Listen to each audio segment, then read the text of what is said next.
Cette fille a construit sa vie brique par brique, alimentée par des nuits sans sommeil, des larmes silencieuses et l'espoir désespéré que l'amour puisse être gagné.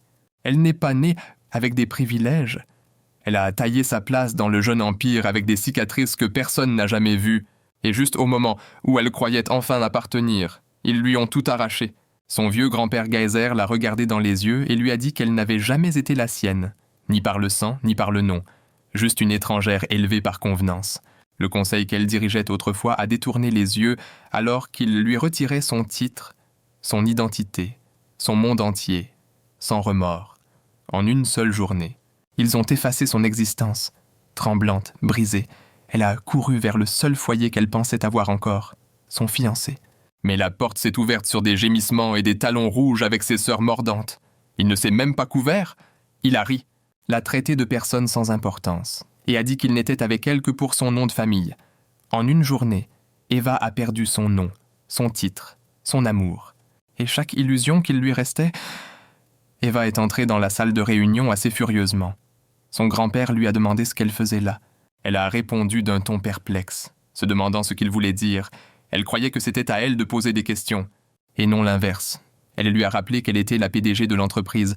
Pourtant, il remettait en question sa présence. Son grand-père lui a fermement dit de partir et a dit qu'ils en parleraient une fois rentrés chez eux. Il lui a rappelé de ne pas être irrespectueuse en entrant dans une réunion comme ça. Eva est restée là, confuse et secouée. Elle a demandé une explication sur le champ, exigeant de savoir pourquoi il agissait ainsi.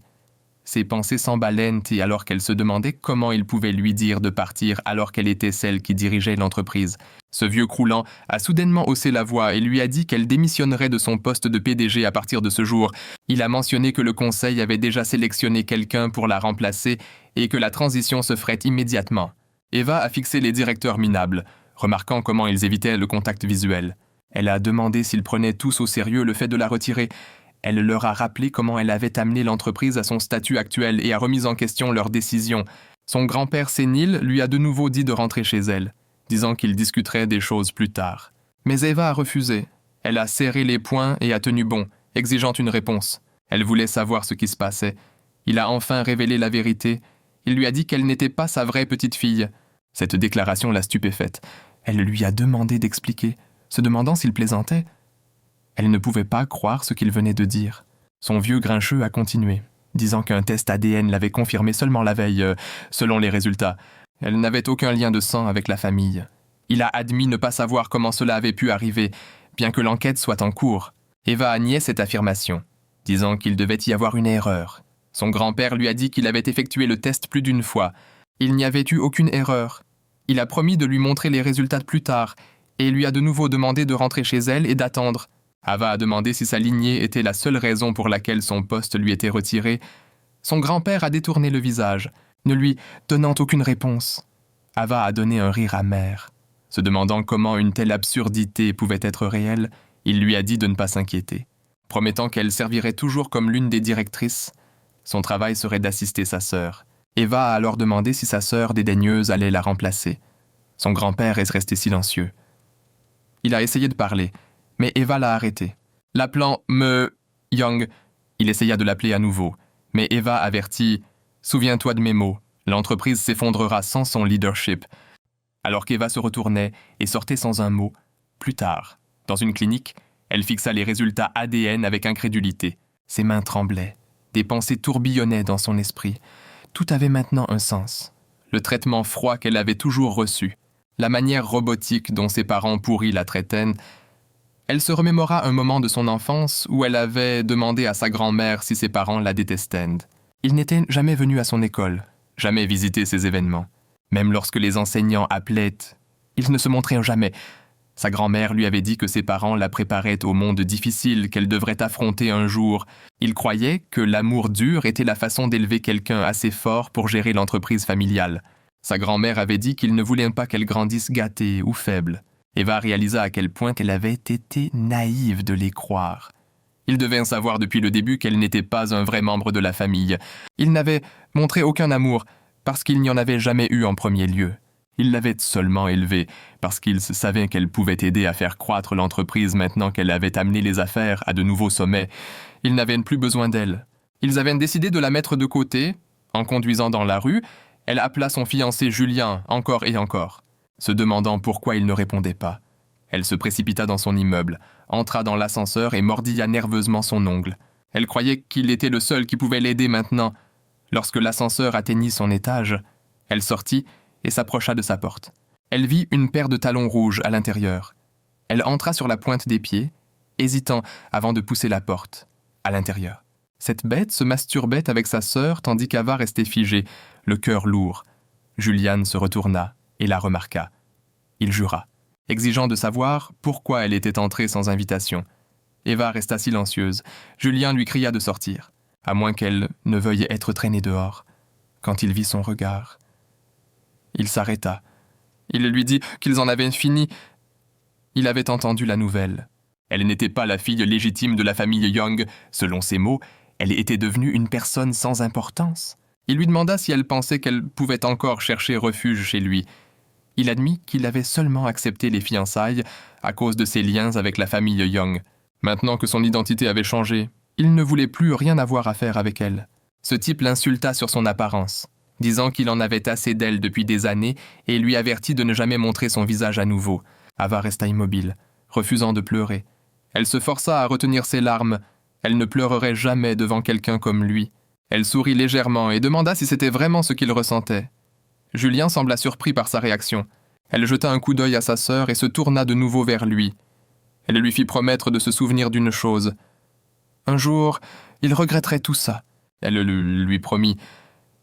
Elle se retourna ensuite et claqua la porte derrière elle en s'éloignant, en accélérant dans la voiture. Eva tremblait, en se demandant pourquoi il lui ferait ça et comment Julian avait fini par la trahir. Elle ne comprenait pas comment son grand-père l'avait abandonnée si facilement. Elle croyait avoir fait tout ce qu'une bonne petite fille était censée faire, même après tout le traitement froid et cruel qu'elle avait enduré de leur part. Ses pensées s'attardaient sur l'amour que sa sœur avait reçu à la hâte, tandis qu'elle, de son côté, avait lutté pour être la meilleure à chaque test. Il lui était devenu difficile de comprendre comment chacun d'eux pouvait lui faire du mal de cette façon. Ses jambes élancées appuyèrent sur le frein avec force alors qu'elle tentait de se calmer. Elle sortit de la voiture, marchant droit dans ce qu'elle considérait comme le repère du diable, se retrouvant à l'intérieur d'un club animé. S'approchant du bar, elle demanda au barman un verre d'alcool. Un frisson parcourut son corps lorsque la boisson forte atteignit ses sens. Le barman semblait incertain et mentionna qu'elle n'était peut-être pas habituée à un alcool aussi fort. Suggérant quelque chose de plus adapté à une dame, Eva balaya son inquiétude et insista sur le fait qu'elle était bien avec ce qu'elle avait commandé. Elle avait clairement fait savoir qu'elle était là pour se saouler pour la première fois de sa vie sans retenue. Des heures passèrent alors qu'elle continuait à boire, finissant par être ivre. Ses yeux dérivèrent vers les femmes dansant sur la piste, et elle commenta discrètement à quel point elle devait avoir vécu librement. Pendant qu'elle avait passé ses années enfermée à la poursuite de quelque chose qu'elle considérait maintenant comme futile, les joies normales que les autres appréciaient n'avaient jamais atteint sa vie. Elle se sentait vide, réalisant que toute son existence avait tourné autour de choses qui n'étaient plus présentes. Elle maudit la société qu'elle croyait autrefois sienne pour toujours. Son enfance et son adolescence avaient été sacrifiées pour des attentes irréalistes. Elle avait poursuivi des diplômes sans relâche, croyant que ses réalisations lui vaudraient l'approbation de la famille qu'elle désirait tant satisfaire. Après tout cela, elle avait travaillé sans relâche, dormant parfois au bureau nuit après nuit, juste pour maintenir cette entreprise à flot. Elle avait mis tout son cœur dans ses devoirs, ne prenant jamais un moment pour elle-même. Pourtant, en retour, personne ne se souciait, personne n'avait valorisé quoi que ce soit. Maintenant, la même famille, qui ne l'avait jamais vraiment acceptée comme l'une des leurs, avait choisi de la rétrograder, juste pour donner son poste à leur précieuse fille. Même son fiancé l'avait rejetée comme si elle n'avait été qu'un objet. Ava laissa échapper un rire amer et vida son verre, qualifiant sa vie de drame tordu. Elle murmura à quel point tout cela était injuste. Elle n'était plus jeune et n'était pas liée à eux par le sang. Ils ne l'avaient jamais vraiment vue comme faisant partie de leur famille. Son rôle avait toujours été de servir de pièce utile, une qu'ils pouvaient jeter quand ils en avaient fini avec elle. Alors que cette vérité s'enfonçait plus profondément dans son esprit, elle fit un vœu silencieux. Elle ferait en sorte qu'ils regrettent tous de l'avoir traité comme quelqu'un de jetable. Avec cette résolution brûlante, sa vision s'estompa. Juste à ce moment-là, comme d'habitude, un jeune homme apparut à ses côtés et lui demanda doucement si elle avait assez d'argent et de pouvoir pour les détruire tous. Eva jeta un coup d'œil vers lui, voyant encore un autre jeune homme charmant. Alors qu'Eva restait sans voix, l'homme mentionna si elle possédait assez d'argent et de pouvoir pour les détruire tous. Eva fronça les sourcils en sa direction, son poing serré de fureur, luttant pour maintenir son équilibre. Elle se leva chancelante et saisit son col. Avec un cri, elle avoua qu'elle n'avait pas encore la richesse ni l'influence, mais qu'elle trouverait un moyen de les mettre tous à genoux. Elle déclara qu'elle les ferait supplier et qu'elle irait jusqu'à tout faire, même si cela signifiait céder son âme au diable juste pour les faire regretter. L'homme répondit avec un léger sourire, lui effleurant doucement les cheveux, l'avertissant de faire attention à ses souhaits, car il pourrait y avoir un diable à proximité prêt à les exaucer au prix de son âme. Relâchant son emprise sur son col, elle a calmement répondu que si un tel diable existait, elle aimerait une introduction, avec un ton taquin. Elle l'a traité de beau gosse et a exprimé son intérêt pour conclure un marché. Il a commenté son courage, suggérant que c'était peut-être l'alcool qui parlait. Il lui a conseillé d'attendre que la sobriété revienne, car il n'y aurait pas de retour en arrière une fois l'introduction faite. Eva a insisté sur le fait qu'elle n'était pas aussi ivre qu'il le pensait. Elle l'a pressé d'appeler le diable, disant qu'il n'avait pas à s'inquiéter. S'il lui demandait de le suivre en enfer, elle irait de bon cœur tant qu'il exaucerait ses désirs. L'homme a souri et s'est approché, tendant la main vers elle et affirmant que son souhait avait été entendu. Le lendemain matin, Eva a ouvert les yeux lentement, incertaine de l'endroit où elle se trouvait. La chambre luxueuse autour d'elle lui a fait douter si elle était encore en train de rêver. Dès qu'une douleur aiguë a frappé sa tête, des fragments de la nuit précédente sont revenus, buvant et rencontrant un homme qui pensait probablement être le prince des ténèbres. Elle a murmuré sous son souffle en jetant un coup d'œil à elle-même, s'inquiétant de savoir si quelque chose de regrettable s'était passé.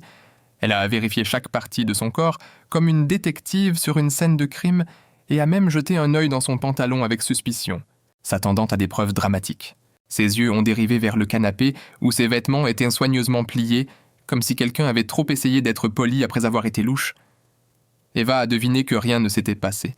Elle se sentait bien, enfin, physiquement, et supposait que le mystérieux gentleman l'avait portée ici. Elle a maudit son jugement, s'appelant un aimant à idiot. Se déplaçant silencieusement vers le canapé, elle a retenu son souffle en attrapant ses vêtements, murmurant qu'elle sentait le fromage pourri, avec ses chaussures dans une main et sa dignité à peine accrochée. Elle a quitté la chambre. Le palais autour d'elle semblait irréel. Des escaliers en marbre, des rampes en bronze brillant, et des lustres assez grands pour l'écraser si le karma se lassait un jour d'être subtil. Elle a murmuré que cela devait avoir été construit dans les années 1800 par quelqu'un qui compensait clairement trop. En descendant les escaliers, elle s'est dirigée vers la porte, par quelqu'un qui a clairement compensé. Alors qu'elle descendait les escaliers, elle se dirigea vers la porte. Soudain, une voix a résonné derrière elle, l'appelant petite chatte et demandant si elle s'échappait déjà alors qu'Ava se figeait. Eva s'est instinctivement tournée pour voir Gage s'approcher d'elle. Ses yeux se sont figés un instant alors que son apparence semblait presque sculptée par un dieu ennuyé avec trop de temps libre. Pendant une seconde, elle semblait envoûtée, bien qu'elle se soit rapidement ressaisie, essayant de retrouver son calme tout en exigeant de savoir où elle avait atterri. Gage l'a informée avec désinvolture qu'elle était arrivée en enfer, la laissant dans la confusion. Elle lui a demandé ce qu'il voulait dire. Se demandant s'il avait l'habitude de faire des blagues bizarres avant le petit déjeuner, Gage a laissé échapper un petit rire. Lui rappelant qu'elle avait exprimé le désir de rencontrer le diable, Eva l'a regardé d'un air soupçonneux, se demandant si cet homme prospérait grâce au sarcasme. Alors que ses pensées avançaient, sa mémoire a rattrapé son retard. Elle se souvenait soudain de ses mots ivres, offrant son âme au diable, jurant qu'elle le suivrait en enfer s'il lui donnait tout ce qu'elle désirait. Son visage a rougi alors qu'elle se donnait une légère claque sur la joue, murmurant sur sa propre absurdité. Gage s'est penché pour lui donner un léger coup de doigt sur le front, l'appelant « animal de compagnie » au passage. Eva a instantanément attrapé son poignet, lui avertissant de ne plus jamais utiliser ce terme avec elle. Clairement peu amusé, Gage a simplement ri et lui a dit de se détendre un peu, plaisantant sur le fait qu'elle était à un bon regard près de se transformer en chat en colère. Eva repoussa sa main, déclarant qu'elle prévoyait de partir et était reconnaissante pour son aide, offrant également une rapide excuse pour avoir causé des désagréments. Alors qu'elle se tournait vers la porte et l'atteignait, Gage s'avança soudainement, la poussant doucement à se fermer, lui demandant d'attendre, se penchant près d'elle. Il murmura que si elle pensait qu'un simple merci et désolé allait régler les choses, alors il allait malheureusement la décevoir, car les diables avaient apparemment des normes élevées. Surtout après tout ce qu'elle avait fait. Ava cligna des yeux, confuse. Demandant ce qu'elle avait exactement fait, Gage dit qu'il semblait qu'elle avait oublié, mais lui assura qu'il fournirait des preuves. Elle questionna la nature de cette prétendue preuve. Il tira simplement sa robe de côté et pointa une marque de morsure visible sur son cou, lui disant de regarder de près, faisant élargir les yeux d'Ava d'horreur. Quelques heures plus tôt, Gage avait guidé une Eva chancelante le long du chemin, mentionnant qu'ils étaient arrivés. Eva poussa un cri en voyant la voiture et demanda si c'était son idée de rencontrer le diable. Elle plissa les yeux, demandant s'il voulait vraiment dire que cette merveilleuse voiture était le diable. Gage trouva sa réaction amusante, la qualifiant de mignonne. Eva grogna, l'accusant de jouer avec elle. Gage secoua la tête, répondant que ce n'était pas lui, c'était ce que le diable avait dit. Confuse, elle demanda ce qu'il voulait dire. Il lui dit que le diable n'aimait pas les conversations avec des gens ivres et lui avait demandé de la renvoyer chez elle. Il ajouta que le diable serait ravi de la rencontrer une fois qu'elle serait sobre. Eva essaya d'insister sur le fait qu'elle n'était pas ivre, seulement pour trébucher sur son pied et tomber directement dans la poitrine de Gage. Gage lui demanda son adresse ou s'il y avait quelqu'un à appeler. Eva grogna encore et murmura qu'elle n'avait nulle part où aller et personne à appeler. Ses yeux se posèrent sur lui et une idée lui vint à l'esprit. Elle le poussa légèrement, exigeant qu'il l'emmène chez le diable maintenant. Elle affirma qu'elle ne pouvait pas se permettre de retard, puis elle le poussa dans la voiture, disant qu'il devait conduire car elle ne le ferait certainement pas. Tombant dans le siège passager, elle l'encouragea à démarrer la voiture. Elle le regarda avec suspicion, se demandant s'il attendait un pot de vin. Fouillant dans son portefeuille, elle réalisa qu'il était vide. Une goutte de sueur se forma sur son front alors qu'elle demandait ce qu'il voulait. Juste à ce moment-là, un couple heurta la fenêtre. Eva jeta un coup d'œil dehors et vit la fille mordant pratiquement son petit ami pendant un baiser.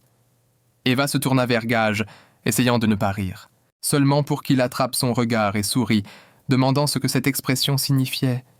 Elle roula des yeux, grognant sur le fait d'être fauchée, et dit que cela devrait être son paiement. Elle se pencha, l'embrassa sur le cou, puis lui donna un coup de langue espiègle avant de prendre une petite bouchée. Murmurant qu'il sentait bon, comme de mauvaises décisions et un bon shampoing, Gage la prévint de s'arrêter avant qu'elle ne finisse par le regretter. Eva l'ignora et mordit à nouveau, cette fois avec plus d'enthousiasme. Il ne fallut pas longtemps avant qu'elle ne se fige. Son estomac se tordit, puis elle vomit sans avertir. Faisant paniquer Gage, il soupira, murmurant quelque chose sur des chatons problématiques. Il essuya son visage et la coucha doucement contre le siège alors qu'elle s'évanouissait. Sortant de la voiture, il changea rapidement de vêtements et revint. Il plaça sa tête sur ses genoux, écartant ses cheveux. Avec un rire fatigué, il murmura que puisqu'elle était si déterminée à atteindre l'enfer, il pourrait aussi l'y emmener maintenant. Elle ne lui avait de toute façon pas vraiment laissé le choix. Avec une main sur le volant, et l'autre reposant doucement près d'elle. Il s'est éloigné, Eva jura entre ses dents dans le présent. Elle jurait qu'elle avait vraiment fait ça maintenant, murmurant que l'alcool n'apportait rien d'autre qu'un mal de tête. Elle savait même qu'elle n'avait jamais été perçue comme quelqu'un de fascinant en tant que femme non plus. Mais ce gars, elle se demandait ce qu'il pouvait bien vouloir. Pensant que ce comportement devait provenir d'un agenda caché, elle essaya d'affirmer dans son esprit ce qu'il pouvait vouloir et combien il pouvait en vouloir, mais s'arrêta, se mordant la lèvre alors que ses yeux scrutaient les environs. Elle se demandait si quelqu'un comme lui avait même besoin d'argent, mais si la richesse n'était pas la sienne, pourquoi semblait-il si aisé? Et pourquoi avait-il l'air d'un noble de haut rang? Quand elle jeta un coup d'œil à sa poitrine, son esprit dériva vers ses rencontres passées avec de véritables aristocrates. Mais elle n'avait jamais rencontré quelqu'un qui avait une présence aussi imposante que cet homme. Elle commença à se demander qui il pouvait bien être et si ses sens ne la trompaient pas simplement. Elle posa la question sur son identité, à laquelle Gage répondit en suggérant qu'elle pouvait essayer de deviner. Ava grogna d'irritation, exprimant qu'elle n'avait pas le temps pour des jeux de devinettes. Gage répondit simplement que c'était regrettable. Puis il avait essayé de dire qui y était l'homme, et Eva ne pouvait s'empêcher de trouver son comportement étrange. Il ne réagissait pas à son attitude avec irritation. quelque chose qu'elle avait vu des milliers de fois auparavant chez les hommes et les femmes. La plupart des individus avec qui elle interagissait cherchaient généralement un moyen de mettre fin aux conversations avec elle, à moins que le sujet ne tourne autour des affaires. Pourtant, cet homme semblait n'avoir aucune intention de mettre fin à la conversation. On aurait dit qu'il s'éternisait délibérément. Gage finit par parler, admettant qu'il était le diable. Eva imagina l'image du diable dans son esprit pendant 1 seconde avant de se secouer, gémissant à haute voix que s'il ne plaisantait pas, alors elle s'en irait. Gage prit une gorgée de son vin alors qu'elle l'observait. Eva se demandait si ce n'était que son imagination, ou s'il essayait vraiment de la séduire. Elle se demandait comment un homme pouvait paraître si gracieux et séduisant, tout en faisant quelque chose d'aussi simple que de boire un verre de vin. Elle secoua la tête, concluant que cet homme était dangereux, un type dont toute femme rationnelle devrait se méfier. Alors qu'elle pressait son front, Gage atteignit soudainement, son doigt effleurant près d'elle, alors qu'il faisait remarquer que son froncement de sourcils pourrait devenir une marque permanente si elle continuait ainsi. Eva se demanda de qui était la faute si elle avait l'air ainsi, répétant une fois de plus que s'il n'allait pas la traiter sérieusement. Elle s'en allait, Gage répondit calmement, lui assurant qu'il était effectivement sérieux. Elle le regarda, toujours confuse, demandant si se qualifier de diable était sa version du sérieux. Secouant la tête, elle lui demanda de cesser de plaisanter, affirmant qu'elle n'était plus ivre et demandant soit d'avoir une vraie conversation, soit de la laisser partir. Gage marqua une pause, retirant sa main et se présentant comme Gage Acheron. Tandis qu'Eva essayait de se rappeler où elle avait entendu ce nom auparavant, elle tendit la main pour serrer celle de Gage, se présentant simplement comme Eva avant de corriger en disant « Ava Young ». Sa respiration se coupa au moment où des souvenirs de son grand-père et de son fiancé insupportable refirent surface. Un poing serré révéla sa fureur, alors qu'elle s'excusait auprès de Mudge. Gage, admettant qu'elle avait été ivre.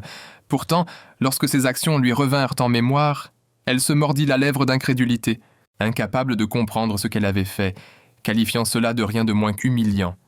Un rapide coup d'œil au cou de Gage, couvert de ses marques de morsure, la fit crier involontairement, affirmant qu'elle n'avait jamais fait quelque chose d'aussi ridicule auparavant et laissant échapper une malédiction sous son souffle. Elle s'adressa à Gage, expliquant qu'elle pouvait voir qu'il ne semblait pas être quelqu'un ayant désespérément besoin d'argent, mais l'argent restait la seule chose qu'elle avait à offrir pour le trouble qu'elle avait causé. Gage rejeta l'offre avec désinvolture, disant que cela pourrait être un problème, mais puisque c'était lui qui avait été lésé. Il croyait qu'il était juste qu'il décide de la nature de la compensation. Lorsqu'elle posa une question sur ce rôle de victime, il s'approcha. Eva tenta de l'appeler Acaron, bien qu'il la corrigeât, insistant pour qu'elle l'appelle Gage. Alors qu'elle répétait son nom, elle demanda ce qu'il voulait exactement. Gage sourit, lui assurant qu'il ne demanderait pas grand-chose. Juste qu'elle reste dans la maison jusqu'à ce que les marques s'estompent. Ava cligna des yeux, clairement stupéfaite par la demande. Eva trembla, se demandant si cela ne prendrait pas un certain temps. Elle pensa à la façon dont les suçons et les marques de morsure, lorsqu'ils étaient laissés seuls, prenaient généralement environ 1 semaine à 10 jours, pouvant même s'étendre à 2 semaines complètes. La panique s'installa en considérant sa brève interaction avec l'homme jusqu'à présent. Elle était sûre qu'il allait délibérément prolonger cela jusqu'à 14 jours. Une vague de suspicion la submergea alors. Cet homme devait encore se moquer d'elle. Cela ressemblait exactement au genre de blague qu'il ferait. Elle se convainquit que ce n'était qu'une question de temps avant qu'il n'éclate de rire une fois qu'elle serait tombée dans le panneau. Gage s'approcha, le visage impassible, attendant clairement sa réaction. Eva regarda avec incrédulité, se demandant s'il était vraiment sérieux au sujet de la condition. Elle pensait qu'il ne pouvait pas sous-entendre qu'il voulait faire des choses que les amoureux partageraient. Gage soupira, expliquant que si elle croyait qu'il s'attendait à ce qu'elle reste juste pour le servir au lit, alors elle avait mal compris. Il dit qu'elle avait tort. Un soupir de soulagement échappa à ses lèvres, alors que ses joues s'enflammaient. Elle précisa que ce qu'il voulait dire était qu'elle devait simplement rester dans la maison, jusqu'à ce que ses marques de morsure disparaissent. Gage hocha la tête, expliquant qu'il avait besoin de compagnie en ce moment. Elle resta perplexe, se demandant s'il agissait comme un enfant solitaire coincé à la maison. Il précisa que sa femme de ménage s'était enfuie et qu'il faudrait du temps pour en trouver une nouvelle, puisqu'elle était déjà là et lui devait. Cela rendait toute la situation assez pratique. Ava se retrouva figée de choc, réalisant qu'il avait réellement l'intention de la faire servir comme une femme de ménage temporaire. Elle se demanda s'il était vraiment sérieux. Gage demanda si elle avait des questions ou si elle était mécontente de l'arrangement. Bien sûr, Elle n'allait pas lui dire qu'elle aurait peut-être préféré partager son lit plutôt que de jouer la femme de ménage. Elle lui envoya simplement un regard perçant. Il sourit tandis qu'Ava confirmait son accord. Bien qu'à l'intérieur sa mâchoire se tendait, elle ne pouvait pas se défaire de l'impression qu'il était un diable l'enveloppant habilement dans un piège. Pourtant, elle n'avait guère le choix. Après tout, à part lui, aucune autre âme ne semblait vivre dans ce grand homme. Elle se demanda s'il pouvait vraiment être seul, alors qu'elle essayait de se calmer. Elle se dit qu'il était inutile de s'énerver. Pour l'instant, elle devrait simplement suivre le mouvement, en restant prudente et alerte. Tout pouvait être géré étape par étape. Gage la tapota doucement, la louant comme une bonne fille. L'irritation monta en Eva, qui lui avait conseillé d'arrêter de la traiter comme une enfant. Il retira sa main et déclara « À partir de maintenant, elle ne serait pas autorisée à quitter la maison tant que ses marques n'auraient pas disparu. » Puis il se détourna. Elle murmura une malédiction entre ses dents, se demandant comment elle s'était retrouvée dans un tel pétrin. Il semblait que l'univers l'avait maudite avec la terrible malchance de croiser un homme si beau mais si bizarre. Une petite voix sinistre murmura à son oreille, son démon intérieur, suggérant que ce beau diable pourrait avoir une intention plus sombre, l'attirant avant de la dévorer. Eva paniqua un instant et repoussa la voix, exigeant le silence. Elle se demanda pourquoi quelqu'un d'aussi riche et attirant perdrait son temps avec quelqu'un comme elle. Il pourrait probablement avoir n'importe quelle déesse qu'il voulait. Le démon concéda à la logique. Soulignant ses lunettes démodées et son attitude distante, aucun homme sain d'esprit ne s'intéresserait à une nerd comme elle. Un autre coup de main fit taire la voix agacée. Eva se dit que ce n'était pas utile. Elle avait besoin de paix pour trouver un moyen d'échapper à cette folie. La voix de Gage interrompit ses pensées alors qu'il lui demandait de s'approcher. Elle hésita, se demandant à voix haute si elle ne devrait pas d'abord rentrer chez elle. Il demanda ce qu'elle voulait dire. Elle expliqua nerveusement qu'elle n'avait pas apporté de vêtements avec elle. Gage répondit qu'il avait prévu que quelqu'un lui achète tout ce dont elle avait besoin pour son séjour. La surprise frappa Eva de plein fouet. Il appela quelqu'un pour apporter des vêtements adaptés à une femme. Eva essaya de l'arrêter.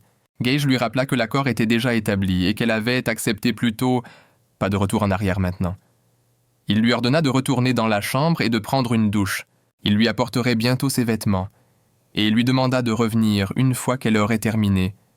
Le démon la taquina à nouveau, disant qu'une douche était nécessaire parce qu'elle sentait. Le mâle s'accorda avec un grognement et s'enfuit, sa tête pulsant. Dans la salle de bain, elle se lava soigneusement. Ensuite, alors qu'elle sortait, elle fut accueillie par la vue d'une robe de nuit en soie. La vue la laissa stupéfaite. En l'enfilant, elle se résolut à parler à Gage, convaincue qu'elle devait le persuader de la laisser partir. En sortant, elle tourna un coin et rencontra Gage. Son esprit nota qu'elle était enfin habillée, mais son physique incroyablement parfait menaçait de la distraire à nouveau. Elle se promit de ne pas céder.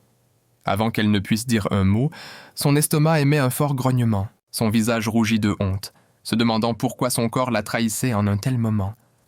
À sa grande surprise, Gage s'agenouilla devant elle. Il lui plaça doucement une pantoufle à ses pieds. Eva resta figée, incapable de comprendre son comportement. Il lui demanda calmement de la porter. Elle resta stupéfaite, complètement sans voix face à son geste. Eva se demanda ce qu'il était en train de faire. N'était-elle pas censée agir en tant que sa servante temporaire? Gage se tourna vers elle et demanda s'il y avait un problème avec ça. Revenant à la réalité, elle secoua rapidement la tête. Niant qu'il y ait un problème, elle se dit qu'elle n'avait pas le temps, ni l'énergie de trop réfléchir à ce qui venait de se passer. Pour lui, cela ne signifiait probablement rien. Elle essaya de se ressaisir. Il l'appela à nouveau, lui demandant de le suivre, alors qu'elle le suivait. Elle ne pouvait s'empêcher de se demander où il prévoyait de l'emmener maintenant. Elle réalisa qu'elle devrait trouver le bon moment pour s'exprimer, espérant le convaincre de la laisser partir bientôt. Finalement, ils s'arrêtèrent devant la cuisine. C'est alors qu'une pensée lui traversa l'esprit. Peut-être que c'était son opportunité. Soudain, sa voix intérieure diabolique fit une entrée opportune, suggérant qu'il devait l'emmener ici pour la faire cuisiner. Un sourire complice se dessina sur ses lèvres. Bien sûr, cela devait être ça. Pourquoi d'autres l'emmèneraient-ils dans la cuisine? Le démon semblait impressionné. Elle imagina l'expression horrifiée qui apparaîtrait sur son visage une fois qu'il aurait goûté à sa cuisine. Elle affirma que c'était son grand plan. Laisser-le goûter à son légendaire désastre dans un bol, et elle serait immédiatement mise à la porte. Ce serait le moyen le plus propre de sortir de tout cet arrangement étrange. Elle se mit même à rire, amusée par la brillance du plan. Déterminée, Elle se prépara à le mettre à exécution, mais à sa grande surprise, Gage sortit une chaise et lui fit signe de s'asseoir.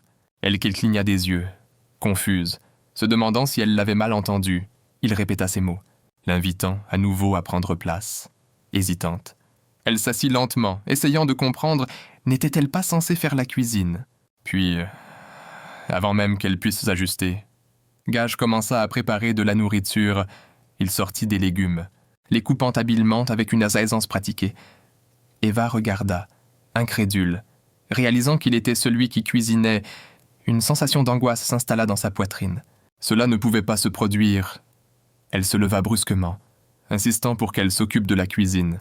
Mais il refusa calmement et lui demanda de simplement s'asseoir et observer, stupéfaite. Eva but un verre d'eau et essaya de traiter la situation.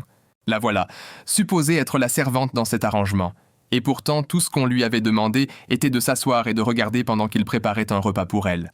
Rien dans tout cela ne semblait normal. Son démon réapparut, chuchotant que quelque chose chez cet homme était définitivement suspect, ce à quoi Ava acquiesça. Le démon ajouta qu'il avait clairement un agenda alternatif.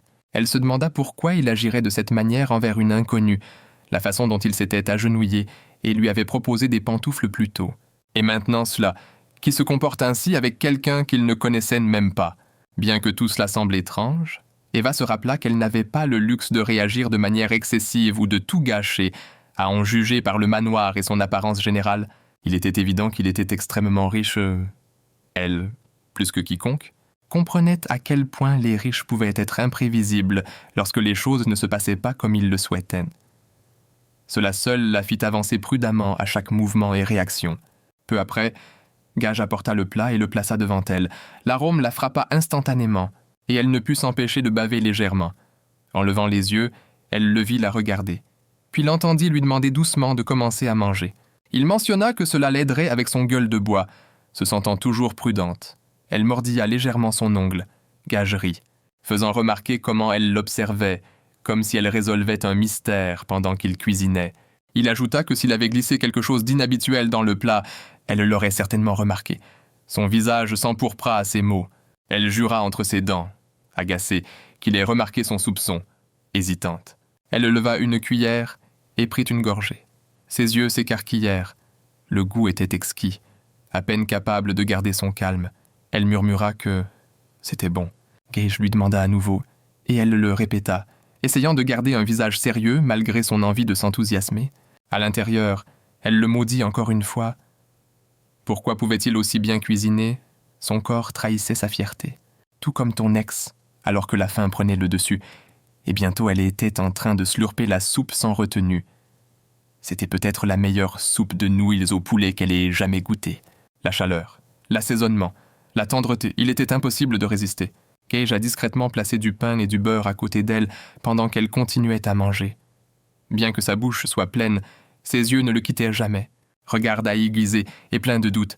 Elle se demanda à voix haute s'il ne pourrait pas en fait être un sorcier déguisé en homme charmant, essayant de l'engraisser avant de la dévorer tout entière. Après une brève pause, Gage éclata soudain de rire, laissant Ava complètement confuse. Elle le regarda, se demandant ce qui l'avait déclenché. Alors que son rire continuait, elle détourna le visage, les joues brûlantes d'embarras, se frappant doucement. Elle maudit à quel point le moment était devenu humiliant. Gage finit par se ressaisir, demandant ce qu'elle prévoyait de faire ensuite. Eva rougit furieusement, se demandant ce qu'elle avait bien pu dire pour déclencher une telle réaction. Elle maudit silencieusement la situation, pensant que le diable ne l'avait pas seulement humiliée, mais avait eu l'audace d'en profiter juste devant elle. Prenant une profonde inspiration, elle essaya de paraître posée. Elle lui dit que s'il était vraiment un homme, elle apprécierait un peu d'aide pour retrouver son téléphone. Essayant de paraître sérieuse malgré l'awkwardness qu'elle ressentait, elle ne se souvenait vraiment pas où elle l'avait laissé. Gage sortit tranquillement son téléphone de sa poche et le lui tendit. Il expliqua qu'elle l'avait laissé au bar en partant, commentant à quel point elle avait été négligente. Il ajouta que tant de choses s'étaient passées depuis, qu'il lui était probablement juste sorti de l'esprit.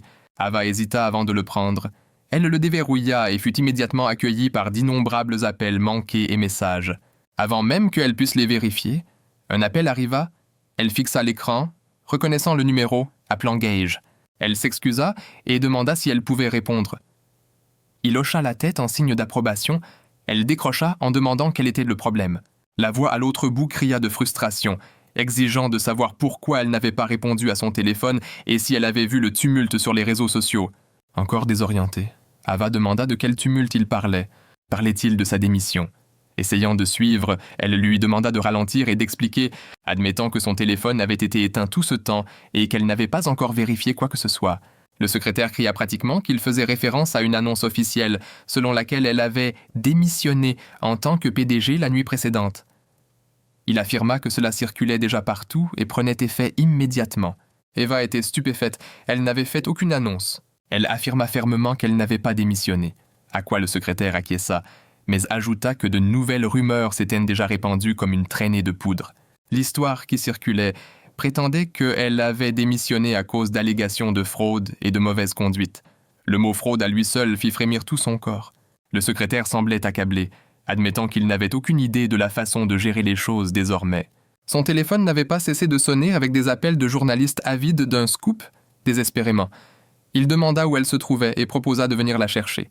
Eva, toujours stupéfaite, refusa et raccrocha rapidement. Ses doigts volèrent sur son téléphone alors qu'elle vérifiait les nouvelles. Des titres couverts de fausses accusations contre elle. Fraude, scandale, démission. Elle maudit entre ses dents. Aucun de cela n'était vrai. Et pourtant, les gens y croyaient. Les messages continuaient d'affluer. Ses mains tremblaient alors que le téléphone glissait et tombait au sol. Gage se pencha et le ramassa, demandant ce qui s'était passé. Elle nia qu'il se soit passé quoi que ce soit, sa voix tremblante, et supplia Gage de simplement éteindre le téléphone. L'observant de près, Gage éteignit l'appareil sans dire un mot de plus. Il ne pouvait pas ignorer qu'elle tremblait de tout son corps. Puis, comme si quelque chose l'avait dérangée. Gage se détourna, marmonnant à propos d'un visiteur indésirable. Il lui ordonna d'attendre là et sortit de la pièce. Dès qu'il partit, Eva tomba à genoux, submergée. Des larmes de rage montèrent dans ses yeux. Elle demanda à voix haute pourquoi cela se produisait et comment qu'il pouvait aller si loin. Ses poings frappèrent le sol par frustration alors qu'elle criait que s'ils voulaient vraiment la ruiner entièrement, elle ne leur pardonnerait jamais. Elle jura de se venger. Chaque personne impliquée paierait pour ce qu'ils lui faisaient. Elle s'essuya le visage. Déterminée à agir, elle devait bouger maintenant avant de s'effondrer davantage. La première étape était de sortir de cette maison. Elle ne pouvait pas rester là, dans la maison d'un inconnu, pendant que tout s'effondrait autour d'elle. Rester ici la rendrait folle. Elle s'approcha de la porte juste au moment où Gage parlait à quelqu'un. Reconnaissant la voix, le cœur d'Eva s'emballa. C'était Park, le secrétaire bien connu de M. Carlson, le PDG actuel d'Asson. Elle se demanda « Que fait-il ici ?» Elle resta juste derrière le cadre de la porte, écoutant silencieusement. Park s'adressa à Gage respectueusement en l'appelant maître, expliquant qu'il avait été envoyé pour faire une dernière enquête. Le président voulait savoir si Gage n'avait toujours pas d'intérêt à prendre le poste de PDG pour Asson. Sinon, l'entreprise avancerait avec la sélection de quelqu'un d'autre. Comme la liste des candidats était déjà préparée, Eva se figea à ces mots, car Ace Enterprise était le plus grand rival de sa société et cet homme, cet inconnu, se voyait offrir le rôle de PDG. Que diable se passait-il? Qui était exactement cette personne? Gage répondit avec désinvolture, affirmant que cela semblait être trop de travail. Park l'encouragea à nouveau, soulignant qu'il avait cofondé l'entreprise lorsqu'il était plus jeune et avait les compétences nécessaires pour la diriger. Pourtant, Gage déclara simplement qu'il avait perdu tout intérêt depuis longtemps. Il était certain qu'il finirait par ruiner l'entreprise s'il acceptait. Il remarqua que son manque de motivation serait la chute de l'entreprise, et il ne pouvait pas le nier. Il ajouta avec un léger sourire que l'argent était la seule chose qu'il gagnerait de ce rôle, mais l'argent avait depuis longtemps perdu sa valeur à ses yeux. Il en avait plus qu'il ne pourrait jamais utiliser, alors pourquoi devrait-il se donner la peine d'en gagner plus, Park rit, déclarant que peut-être le maître avait supposé que Gage s'ennuyait assez pour relever à nouveau le défi. Mais Gage répondit sèchement qu'il mourrait probablement d'ennui s'il prenait le poste.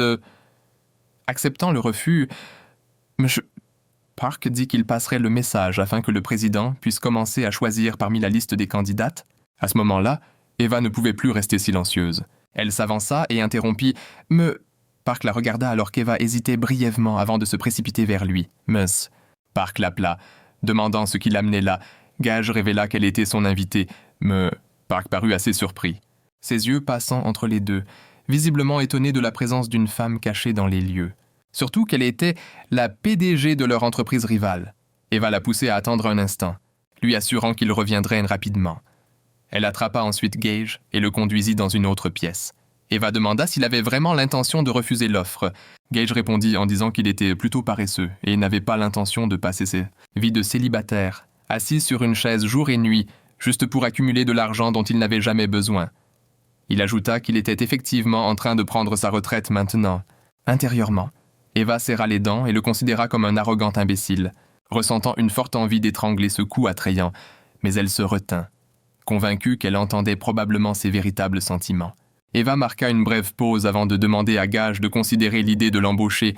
Elle expliqua qu'il ne savait peut-être pas qui elle était, mais mentionna qu'elle était l'ancienne PDG de Xib Incorporation. Elle implora de l'embaucher, promettant de ramener Asian au sommet tout en écrasant Xib Corp en chemin. Gage réfléchit à ces paroles un moment, et Eva l'interrompit en disant qu'elle savait que le président et le conseil d'administration la rejetteraient probablement puisqu'elle était une PDG concurrente. Même si elle était l'ancienne PDG, les chances qu'il l'embauche étaient minces, surtout avec les rumeurs qui l'entouraient.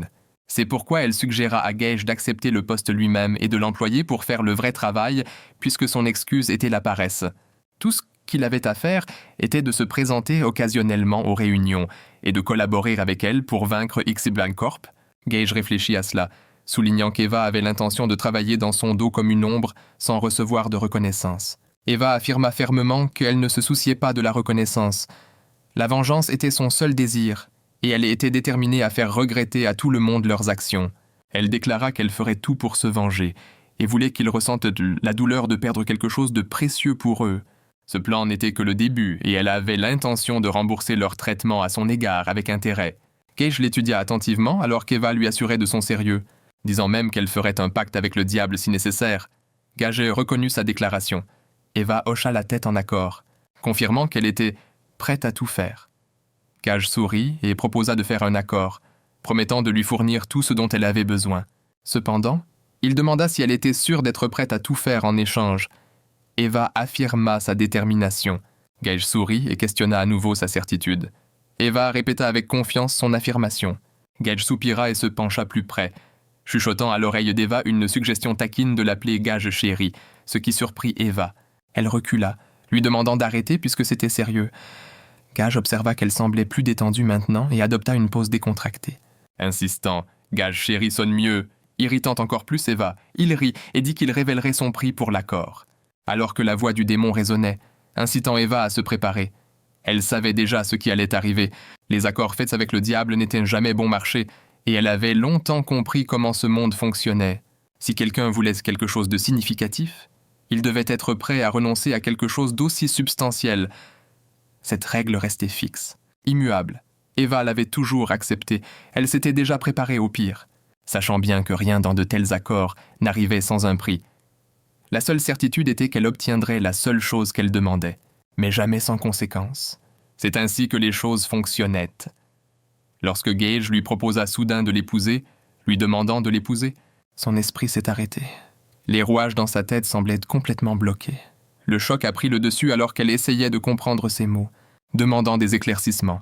Elle lui a demandé d'attendre, se demandant s'il plaisantait avec elle. Son déni était ferme. Ce n'était pas le cas.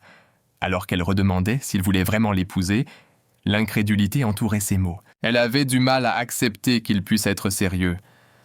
Lorsque Gage a retourné la question, elle a essayé de comprendre la raison de sa proposition soudaine. Eva a spéculé sur le fait qu'il avait simplement besoin d'une femme. La réponse semblait trop simple. Elle a deviné que cela pourrait être dû à la pression de son père, suggérant qu'il était peut-être menacé de perdre son héritage s'il ne se mariait pas bientôt. Dans les familles d'élite, elle savait que ce genre de manipulation était trop courant. Les héritiers étaient souvent forcés à des unions arrangées, la plupart finissant dans des partenariats basés uniquement sur la commodité. Gage a incliné la tête avec un sourire calme, confirmant subtilement son soupçon. Elle a ensuite retourné la question sur elle-même. Pourquoi elle parmi tant d'autres, elle lui a rappelé qu'elle était une étrangère. Ce mariage allait-il être rien d'autre qu'une performance publique? Prévoyait-il de divorcer une fois qu'il aurait atteint son objectif? Ces questions reflétaient la vérité qu'elle en était venue à croire. Les mariages basés sur un bénéfice mutuel étaient devenus la norme, L'amour véritable n'avait plus de valeur. Pas dans le monde qu'elle avait vu, avec ce qu'elle avait vécu et entendu. Croire en l'amour semblait insensé. La seule explication qui avait du sens était qu'il avait besoin de quelqu'un comme elle, utile, compétente et jetable. Il se souvenait peut-être qu'elle avait proposé de gérer toutes les responsabilités de l'entreprise pour lui. Peut-être l'avait-il déjà évaluée comme quelqu'un de capable, ambitieuse et suffisamment motivée pour gérer ce qu'il ne souhaitait pas. Le démon en elle l'a souligné, et Ava ne pouvait pas le nier. Elle croyait qu'il l'avait choisie soit parce qu'elle semblait jetable, soit parce qu'il pensait qu'elle ne s'attacherait pas émotionnellement. Peut-être supposait-il qu'elle était du genre à signer des papiers de divorce discrètement, après avoir obtenu ce dont elle avait besoin. Sa revanche, même si Gage ne lui avait encore causé aucun tort, elle ne pouvait pas ignorer le motif égoïste qu'elle soupçonnait de se cacher derrière son offre. Elle a demandé à nouveau, plus sérieusement cette fois, s'il était absolument sûr de vouloir qu'elle soit sa femme. En réponse, il a taquiné, se demandant à voix haute si elle ne se considérait pas digne d'épouser quelqu'un d'aussi attrayant que lui. Cette remarque a suscité un regard perçant d'Eva. Elle a demandé pourquoi il prenait toujours les choses à la légère, alors qu'elle essayait d'être sérieuse. Avec un ricanement, elle a affirmé qu'il aurait de la chance de finir avec une bonne femme comme elle. Gage a ri, admettant que ce ne serait peut-être pas une si mauvaise idée après tout. Pourtant, Eva hésitait. Elle lui a conseillé d'attendre un peu et a demandé s'ils ne devraient pas prendre plus de temps pour réfléchir à leur décision. Il était plus logique de discuter de leurs conditions d'abord, car elle était sûre qu'il devait avoir son propre ensemble de conditions. Elle avait besoin de clarté avant de finaliser quoi que ce soit. Gage a reconnu son intelligence, mais lui a rappelé qu'il devait informer Park immédiatement. S'il revenait sans confirmation, cela ne ferait pas bonne impression. Ava a essayé de l'arrêter, l'exhortant à attendre. Elle a ensuite décidé de l'accepter sur le champ. Gage a refusé, disant qu'il ne serait pas juste de procéder sans garantie. Que se passerait-il si elle changeait d'avis plus tard et s'enfuyait? Ava lui a assuré qu'elle ne ferait pas ça. Elle a proposé une alternative, suggérant qu'il rédige d'abord un contrat, pas encore un certificat de mariage, mais un accord écrit décrivant leur accord. Gage acquiesça, disant que cela semblait être un bon choix. Il appela quelqu'un et ordonna que le contrat soit préparé immédiatement. Demandant à Ava d'attendre, il dit qu'il irait parler à M. Park et le garderait occupé entre-temps. Il lui conseilla de profiter de ce moment pour réfléchir soigneusement, car une fois sa signature sur le papier, il n'y aurait pas de retour en arrière. Avant de sortir, il s'arrêta et se pencha pour lui chuchoter que c'était sa dernière chance de s'en aller. Ava resta silencieuse, soupirant profondément alors qu'elle contemplait tout. La détermination remplissait son expression. Après un moment, Gage revint avec un contrat en main. En lui remettant le document, il mentionna qu'il avait demandé à Park d'attendre encore 1 heure. Il lui demanda si elle avait reconsidéré, ce à quoi Ava répondit qu'elle n'avait pas changé d'avis. Sourire aux lèvres, Gage lui dit de le lire d'abord. Il lui offrait 1 mois entier pour décider si elle voulait l'épouser ou non. Même si elle n'acceptait pas la proposition de mariage immédiatement, il poursuivrait l'offre de M. Park et l'aiderait à obtenir ce qu'elle voulait. Cependant, durant cette période d'1 mois, il avait ses propres conditions, toutes clairement énumérées dans le document. Alors qu'Eva parcourait le contrat, le démon en elle exprimait son approbation, déclarant que le contenu semblait prometteur. Eva répondit qu'il était bien trop tôt pour célébrer. Elle n'avait pas encore atteint la partie détaillant les conditions de Gage. Arrivant enfin à cette section, elle lut à voix haute la clause. Ao doit présenter à Gage un baiser chaque nuit. Ses yeux s'écarquillèrent légèrement de confusion. Il semblait que Gage avait ajouté une tournure particulière à cet accord, quelque chose de personnel, intime et bien au-delà du simple business. Eva semblait complètement perplexe, alors qu'un silence étrange enveloppait la pièce. Des perles de sueur glissaient sur son front, tandis que son esprit s'emballait de disbelief. Elle se demanda à haute voix si cet homme voulait vraiment dire ce qui était écrit dans cette partie de l'accord. Le démon à l'intérieur l'incita à clarifier correctement avant de tirer des conclusions hâtives. Elle appela donc Gage, lui demandant directement ce qu'il entendait par un baiser. Gage répondit sans hésitation, confirmant qu'il voulait dire exactement cela. Juste un baiser chaque nuit. Il ajouta « Cela ne devrait pas être trop difficile ». Alors qu'Ava marmonnait d'incrédulité, elle chercha à nouveau confirmation, se demandant s'il voulait vraiment dire un seul baiser et rien de plus. Gage hocha la tête en retour, ne montrant aucun signe de gêne ou d'hésitation. Lâchant un soupir, Ava lut plus loin dans le document, tombant sur la conséquence énumérée pour ne pas respecter la première condition. Si Ava ne parvenait pas à donner un baiser à Gage dans une nuit, La punition serait déclenchée, et pour la punition, Gage initierait le baiser à la place. De plus, Gage pourrait choisir combien de temps ou à quel point embrasser Ava, et Ava n'aurait aucun droit de refuser. Les yeux d'Eva s'écarquillèrent alors qu'elle s'indignait. L'absurdité de la situation la faisait vouloir mettre le document en feu. Son irritation grandissait à chaque ligne qu'elle lisait, alors qu'elle se demandait quel genre de conditions tordues c'était. Cependant, le démon lui rappela calmement que le temps pressait et que Park attendait toujours dehors. Elle passa à la condition 1.1. Il était stipulé qu'Eva ne devait pas toucher Gage pendant le baiser. Si elle ne respectait pas cela, la conséquence serait qu'Eva devait accorder une demande à Gage, entièrement à la discrétion de Gage. Ava s'est arrêtée, devenant de plus en plus méfiante à chaque nouvelle condition. Elle commença à avoir l'impression d'être tombée dans un piège romantique bizarre. Ses doutes s'intensifièrent lorsqu'elle atteignit la condition 2. Ava devrait être la réchauffeuse de lit de Gage chaque nuit. En lisant la ligne à voix haute, elle toussa d'incrédulité. Elle s'était attendue à ce qu'il exige quelque chose en retour, mais cela semblait au-delà de ce qu'elle avait imaginé. Gage avait déjà déclaré qu'il ne prévoyait pas de parier sur elle. Alors pourquoi ce changement soudain dans l'accord? Pourquoi demander des baisers nocturnes? Pas de contact, et maintenant ça. Avant qu'elle ne puisse réagir, Gage intervint pour clarifier. Il l'avertit de ne pas mal comprendre la clause et insista pour qu'elle lise la note de bas de page attentivement avant de faire des suppositions. Lorsqu'elle jeta un coup d'œil au texte supplémentaire, elle découvrit que le terme réchauffeuse de lit avait été défini littéralement, haussant un sourcil. Eva se demanda ce que cela pouvait bien signifier. Gage l'expliqua simplement. Elle devrait littéralement réchauffer son lit avec son corps, en y restant jusqu'à ce qu'il devienne suffisamment chaud chaque nuit. La mâchoire d'Eva tomba.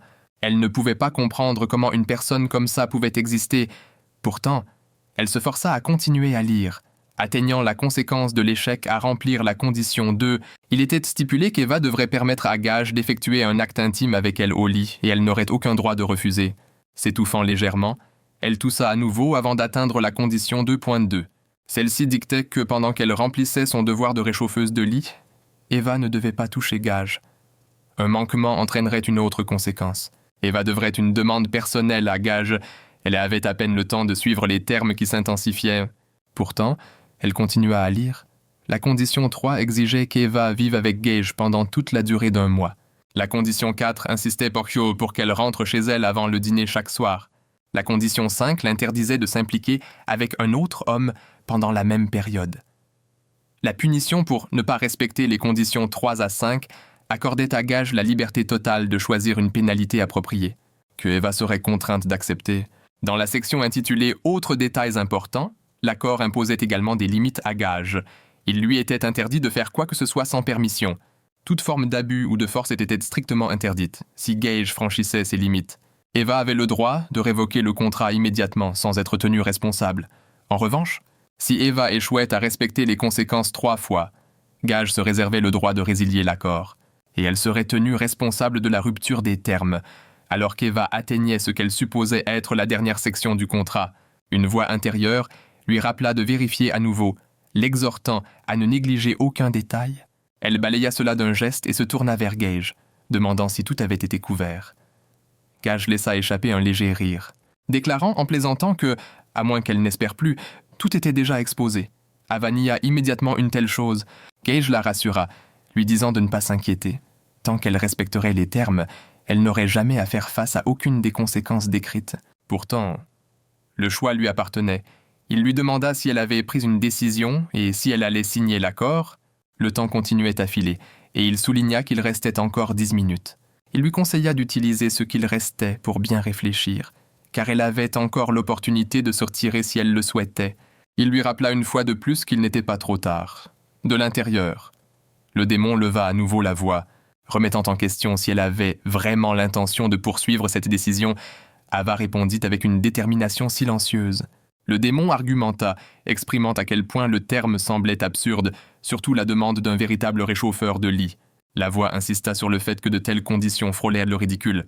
Ava contre-argumenta en spéculant qu'il y avait peut-être eu quelque chose de traumatisant dans le passé de Gage, tout comme les Asiatiques mouillent leur lit. Elle raisonna que les gens avaient parfois des besoins inhabituels.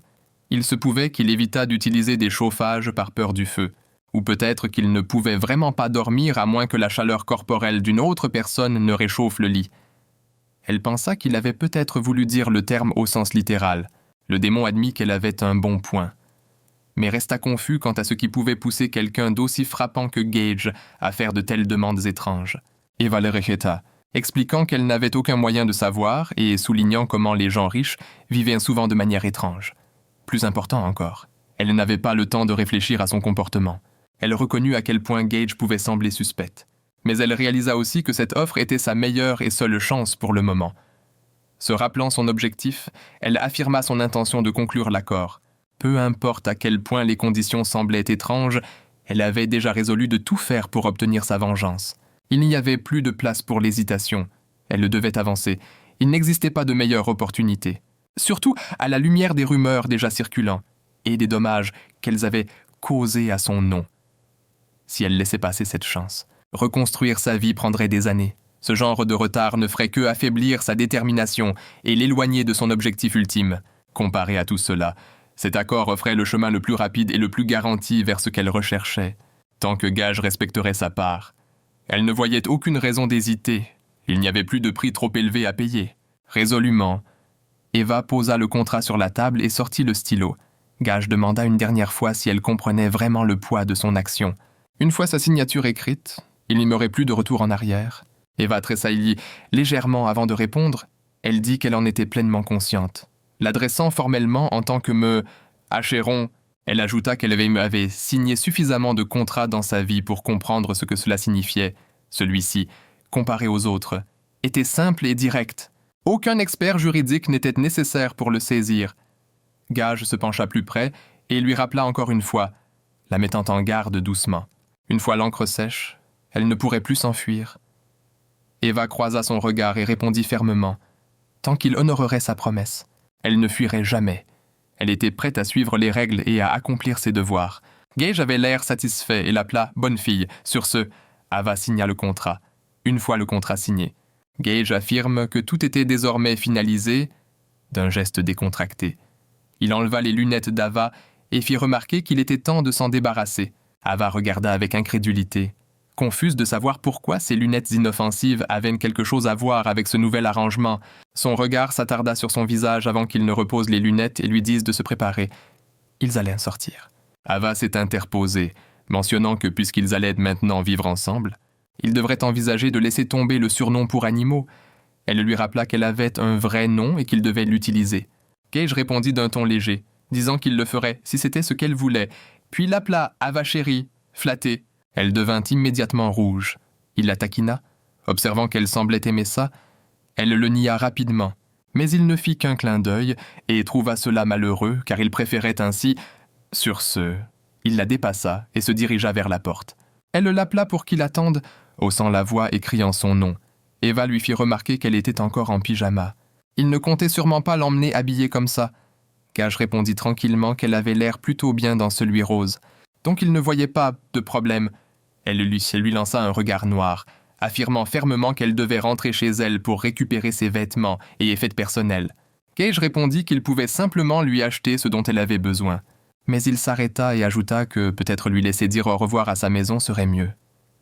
Quand ils arrivèrent, Gage demanda doucement si elle pensait que tous ces objets avaient une valeur sentimentale, ce à quoi elle confirma qu'ils étaient importants pour elle.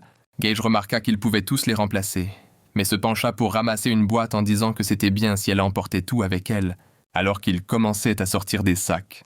Un bruit de clic attira son attention. Elle se figea, ses oreilles captant le léger bruit d'un obturateur de caméra. Elle se tourna immédiatement vers Gage, chuchotant avec urgence que des reporters étaient arrivés. Puis, sans hésitation, elle jeta son sac de côté alors que des reporters inondaient le hall dans un tourbillon chaotique. Eva tira instinctivement Gage à l'écart, insistant pour qu'il ne puisse pas être vu par eux en ce moment. Elle ne voulait pas que son nom soit entraîné avec le sien, surtout après qu'il venait de prendre une position si significative. Sa réputation avait déjà été ternie et le resterait jusqu'à ce qu'elle puisse laver son nom. Elle lui demanda d'avancer sans elle. Elle resterait en arrière jusqu'à ce que les reporters perdent un intérêt. Ils ne resteraient sûrement pas là indéfiniment. Posant les objets qu'il portait, Gage demanda s'il ne voulait vraiment pas être vu. Ava hocha la tête, déterminée à disparaître complètement de leurs yeux. Elle déclara qu'elle ferait croire qu'elle avait disparu. Gage ajouta avec un sourire qu'ensuite, elle pourrait réapparaître de nulle part. comme un méchant vengeur surgissant des cendres. Ava admit que cela ne semblait pas si mal. Gage remarqua que c'était seulement dramatique quand quelqu'un disait échec et mat, qualifiant cela de tactique astucieuse. Eva sourit, l'affirmant.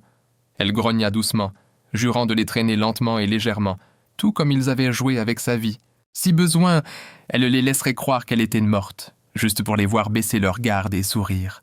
Pour ensuite leur arracher... Gage rit, l'appelant une fille maligne et avouant qu'il aimait le plan. Il devina ensuite que le bâtiment appartenait probablement à ses ennemis, surtout puisque les reporters étaient autorisés aussi loin. Ava serra les poings, ses lèvres tremblant, alors qu'elle confirmait que tout le complexe appartenait aux grands-parents de son ex-abruti. Gage répondit que tout cela avait maintenant du sens. Plus tard, après qu'elle se soit changée, Gage jeta un coup d'œil à ses affaires et demanda si c'était tout ce qu'elle avait apporté. Ce à quoi Ava hocha la tête. Il questionna l'absence de robe. Elle désigna une pile et répondit avec un sourire espiègle que s'il voulait un déguisement. Il pouvait lui faire confiance. En le poussant hors de la pièce, elle ferma la porte derrière lui. Gage rit en faisant défiler son téléphone tout en appelant quelqu'un, leur demandant d'envoyer Héloïse à l'adresse actuelle tout de suite. En attendant, la porte s'ouvrit enfin. Il leva les yeux et, pendant un instant, les mots lui échappèrent alors que la scène devant lui le laissa stupéfait. Ava sortit, vêtue d'un sweat à capuche noire, de pantalons militaires et de bottes de combat. Elle affirma que personne ne la reconnaîtrait maintenant et poussa Gage à sortir avec elle. Cependant, Gage s'approcha d'elle calmement. Secouant la tête, il mentionna qu'il ne pensait pas que cela fonctionnerait. Au moment où quelqu'un la verrait, il deviendrait un suspect. Il expliqua qu'il pouvait déjà imaginer comment les journalistes réagiraient. Il la scindrait sans hésitation. Peut-être qu'elle pourrait tromper quelques blogueurs, mais les journalistes chevronnés étaient une affaire totalement différente. Ces gens étaient des professionnels. Prendre des photos ne serait pas le problème. Cela deviendrait un problème seulement s'ils parvenaient à capturer son visage. Il la mit en garde de ne pas les sous-estimer. La sortie était déjà bloquée, et qu'ils étaient prêts à bondir. Il ne serait pas surprenant que quelqu'un lui arrache son masque ou lui tire son sweat à capuche. Il lui fit clairement comprendre qu'il ne laisserait pas les choses dégénérer à ce point pour éviter l'attention. Elle devrait sortir en premier. Ils ne pouvaient ne pas être vus ensemble. Eva, déterminée, dit qu'elle voulait juste protéger son nom, considérant que c'était le moins qu'elle puisse offrir, mais Gage secoua la tête, refusant fermement sa demande.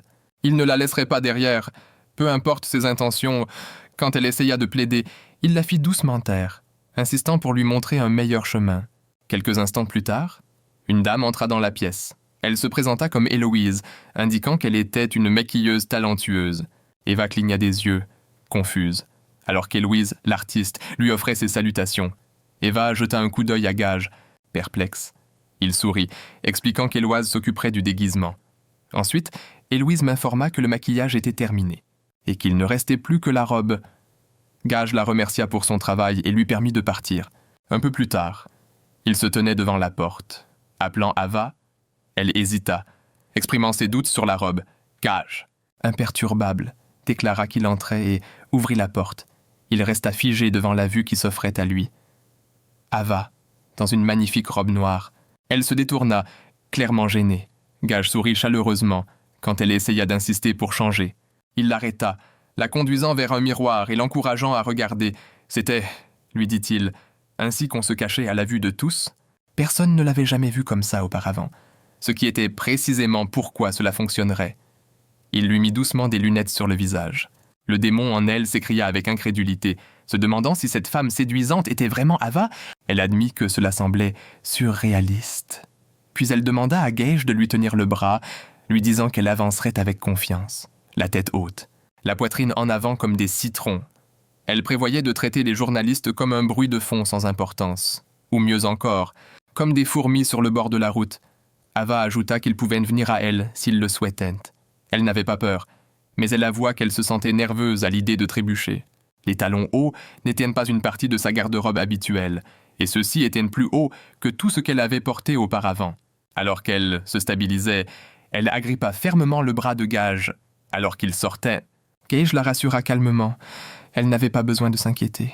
Il était juste à côté d'elle, et il n'y avait aucune chance qu'il la laisse trébucher. Ava hocha légèrement la tête, inhalant profondément. Dans son esprit, le démon bourdonnait d'anxiété, se demandant ce qui se passerait si elle était reconnue. Ava essaya de calmer cette pensée, se disant de rester calme. Elle croyait que tout se passerait bien. Le démon remarqua la confiance inhabituelle qui émanait d'elle, suggérant qu'elle n'avait jamais ressenti une telle assurance quant à son apparence auparavant. Cela la fit se demander si la raison de son calme soudain n'était autre que l'homme grand et imposant qu'elle tenait. Ava réalisa qu'elle ne se trompait pas. Il avait définitivement un effet sur elle. Malgré la façon dont il parlait ou agissait avec désinvolture, sa simple présence dégageait une autorité silencieuse, celle qui pouvait faire instinctivement écarter une foule sans avoir besoin d'un seul mot. Ils avancèrent d'un pas ferme. Eva gardait une posture droite, traversant le hall tandis que les reporters restaient immobiles. Personne ne les questionna, et personne ne bloqua leur chemin. Tous deux se dirigèrent vers l'ascenseur, indifférents au chaos qu'ils laissaient derrière eux. Une fois à l'intérieur, Gage posa sa main sur le panneau alors que les portes de l'ascenseur se fermaient. À l'extérieur, la foule de reporters resta figée un instant avant que les murmures ne commencent. Ils se regardèrent, perplexes. Aucun ne pouvait se souvenir d'avoir vu des célébrités aussi frappantes récemment. L'homme avait un air étrangement familier. Quant à la femme, certains murmuraient qu'elle avait l'apparence d'un mannequin ou d'une actrice, magnifique et imposante. Leur présence avait laissé une forte impression, et pourtant, personne ne pouvait les identifier. Quelqu'un demanda enfin si des photos avaient été prises, un par un. Ils secouèrent de la tête, incrédules, juste au moment où un autre commença à se demander qui était leur véritable cible. Un homme aperçut quelque chose de familier, des cheveux rouges vifs. Il leva son téléphone, plissant les yeux sur l'écran, inclinant son téléphone avec suspicion, à l'intérieur de l'ascenseur. Eva avait du mal à respirer. Sa poitrine se soulevait et s'abaissait rapidement alors qu'elle s'appuyait légèrement contre Gage, essayant de se calmer.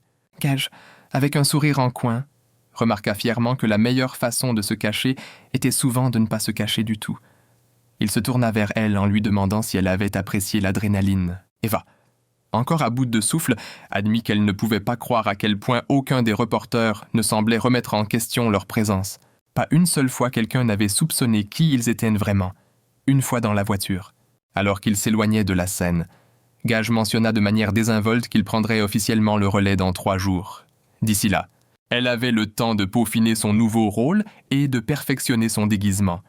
Il ajouta qu'à partir de ce moment, elle porterait le nom d'Evelyn Lee, sa secrétaire personnelle et assistante. À la fois élégante, charmante et irrésistible, Eva mordit sa lèvre inférieure avant de hocher la tête en accord, bien qu'hésitante. Elle réalisa que cette opportunité était idéale. Elle la plaçait exactement là où elle devait être, juste à ses côtés. Cela lui permettait de tenir sa promesse de gérer son travail, tout en restant suffisamment proche pour surveiller tout. Non seulement elle pouvait s'assurer que son nom restait propre, mais elle pouvait aussi intervenir si jamais quelque chose risquait de mener à sa chute. Gage lui assura qu'il discuterait des détails plus en profondeur une fois de retour. Alors que la voiture ralentissait et s'arrêtait près de la société XYZ, les yeux d'Eva se plissèrent. Elle fixa le bâtiment imposant, la mâchoire serrée. Gage lui demanda si elle était déjà en train de concocter un plan pour mettre le feu à l'endroit. Elle fixa le bâtiment imposant, la mâchoire serrée. Gage demanda si elle était déjà en train de concocter un plan pour mettre le feu à l'endroit. Eva répondit franchement qu'elle voulait brûler chacun d'eux jusqu'au sol. Il la taquina, notant qu'elle commençait à ressembler à une véritable méchante. Vi répondit sans hésitation. Il l'avait déjà peinte comme la méchante. Alors elle pourrait aussi devenir celle qu'il craignait. Gage rit, commentant à quel point elle sonnait effrayante. Ava remarqua l'expression sur son visage et plissa les yeux. Le démon en elle murmura avec suspicion, soulignant l'éclat dans ses yeux et le sourire mielleux qui s'étirait sur son visage. Ava secoua la tête, rejetant la pensée. Il était probablement juste amusé par l'idée de drame à venir. Mais le démon murmura à nouveau. Était-elle vraiment si naïve pour penser que cet homme diabolique n'était là que pour le divertissement? Ava repoussa ses pensées. Elle ne voulait pas s'attarder sur lui. Pas maintenant. Il était bien trop complexe à comprendre. Les poings serrés, elle se détourna du bâtiment. Elle se promit qu'il regretterait tout. Le jour où elle reviendrait serait le jour où il verrait enfin qui elle était vraiment. En atteignant le palais, Gage mentionna qu'il allait quelque part et qu'il serait absent pendant 3 jours. Eva s'enquit de sa destination, ce qui poussa Gage à faire une pause brève avant d'expliquer qu'il était encore un jeune homme célibataire en bonne santé, avec seulement 3 jours restants avant d'être lié par un nouveau travail dans lequel il s'était engagé. Il ajouta qu'il pourrait aussi bien profiter de sa liberté et s'amuser tant que possible. Eva rejeta l'idée qu'il parte ainsi. ce qui le fit sourire, alors qu'il s'appuyait sur sa main, commentant qu'elle se comportait déjà comme sa femme. Cette remarque fit rougir profondément Eva. Gage exprima alors des regrets qu'elle n'ait pas accepté sa proposition, suggérant qu'il devrait l'écouter maintenant puisqu'il était le genre d'homme qui obéissait aux ordres de sa femme. Cela laissa Eva sans voix. Elle nia sa déclaration en soulignant que dans le contrat, il avait mentionné qu'elle devait lui donner un baiser chaque nuit et garder son lit chaud. S'il quittait le palais, elle ne pourrait pas remplir ses exigences. Le démon intérieur en elle prit la parole. Se demandant si elle ferait semblant d'avoir manqué la dernière déclaration de Gage, Eva essaya de faire taire le démon, admettant qu'elle ne savait pas comment répondre, surtout puisque cet homme la taquinait sans relâche. Gage prit la responsabilité des taquineries, déclarant que cela ne compterait pas dans l'accord. Il nota aussi qu'elle n'avait rien dit à ce sujet en signant le contrat, impliquant qu'elle aurait pu envisager les conséquences s'il ne devait pas être à ses côtés chaque nuit. Ava se demanda intérieurement son soudain suggestion, se rappelant que le contrat avait été finalisé lorsqu'il lui avait montré. Elle croyait que discuter de la question était inutile maintenant puisque le contrat était déjà signé. Bien qu'elle ne soit pas sa petite amie ni même sa fiancée, Ava se sentait impuissante à l'empêcher de partir.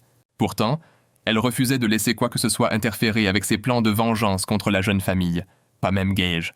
Elle s'inquiétait de la possibilité qu'il soit impliqué dans un scandale qui pourrait ruiner sa réputation. Et par conséquent, mettre fin à sa vengeance avant même qu'elle n'ait commencé. Ava demanda si elle devenait sa petite amie maintenant, il irait toujours sortir et s'amuser avec d'autres femmes. Gage fit une pause avant de répondre, demandant si elle pensait vraiment qu'il était du genre à être avec d'autres filles tout en ayant une petite amie. Ava répondit en affirmant que les hommes de nos jours semblaient jamais satisfaits d'une seule femme. Elle ajouta « C'était de notoriété publique que les hommes riches avaient de nombreuses femmes à leur côté. » Et Gage correspondait parfaitement à cette description. Elle pensait à de nombreux hommes qu'elle avait vus traiter l'infidélité comme normale, même son propre fiancé, qu'elle considérait comme un salaud. Elle croyait qu'il avait été infidèle depuis leurs années universitaires. Gage tendit la main et pinça doucement la joue d'Eva. Il la rassura en lui disant de ne pas s'inquiéter, promettant qu'il reviendrait sans aucun scandale. Eva fut surprise par son inquiétude. Ayant l'impression qu'il pouvait lire ses pensées, elle lui fit savoir qu'elle le tiendrait responsable s'il ne tenait pas sa promesse. Ce à quoi Gage acquiesça sans hésitation. Eva souligna à quel point elle était sérieuse, et Gage répondit qu'il le savait. Gage révéla également qu'il ne faisait pas de propositions de petite amie, il était seulement intéressé par des propositions de mariage, laissant Ava sans voix. Il ajouta alors que si elle voulait le mettre à terre, elle pouvait faire une chose simple, frotter son visage en disant cela et l'épouser. Il promit qu'il serait entièrement à elle. Ava s'exclama de surprise. Gage rit doucement mais dit qu'il n'y avait pas d'urgence, lui laissant 1 mois entier pour y réfléchir soigneusement.